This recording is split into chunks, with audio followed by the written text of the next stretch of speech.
Have you ever wondered why sun, like the thing up in the sky, and son, like my child, are spelled differently? Well, at one point they actually were not. Sometimes both words were spelled the same way, and sometimes the luminary was spelled with an O, and the child was spelled with a U. This was because for the majority of its history, the English language's spelling was not fixed. You can see traces of this in English today. For example, how do you pronounce O-U-G-H combination? In through, it sounds one way.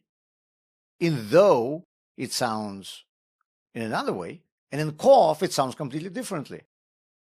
That's all because in the past, spelling was not standardized. When the printing press was invented in the 15th century, printers had to mainstream spelling to make books more uniform. That's when we got the standardized spelling we have today.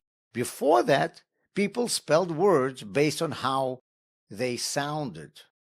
As long as those who read whatever you're writing can sound it out the intended way, everything is fine. In other words, languages were only spoken, and writing was just a tool to convey those sounds.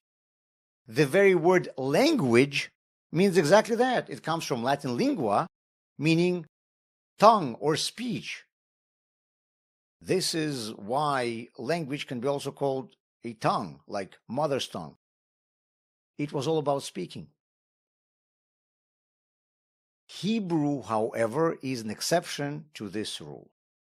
Throughout the centuries, we cannot find even one example of a Hebrew word changing its spelling. Each word has only one way of being written. Why? Because in the Jewish tradition, writing isn't just about conveying sounds. Every other language started only as spoken, and this is why it was called a language. And then people invented writing as a tool of transmission of these sounds on paper. Hebrew began with letters. I guess maybe therefore we cannot call Hebrew a language? The Torah begins with God creating everything with speech. And God said, let there be this, and God said, let there be that. But why did he need to speak to create? Why doesn't it just say, and God created? According to Kabbalah, when God spoke, he wasn't just saying words. He was channeling his creative energy through the letters of those words.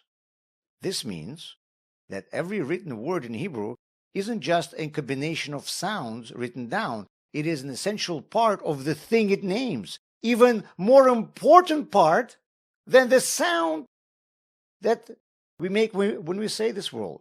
This is why in Hebrew spelling has to be fixed. This brings out another fundamental difference between Hebrew and other languages.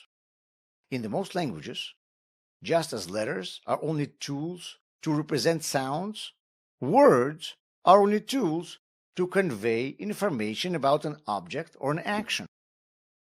Words are essentially agreed upon symbols. People once decided that this will be called a jacket.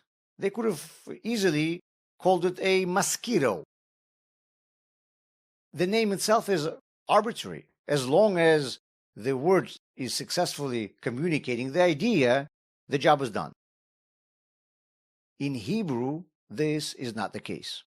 Hebrew words are not merely labels attached to objects after the fact. They are composed of letters that bring the object or concept into being.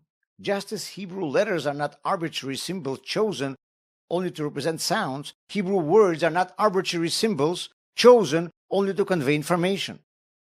The word itself is bound up with the essence of the things it describes.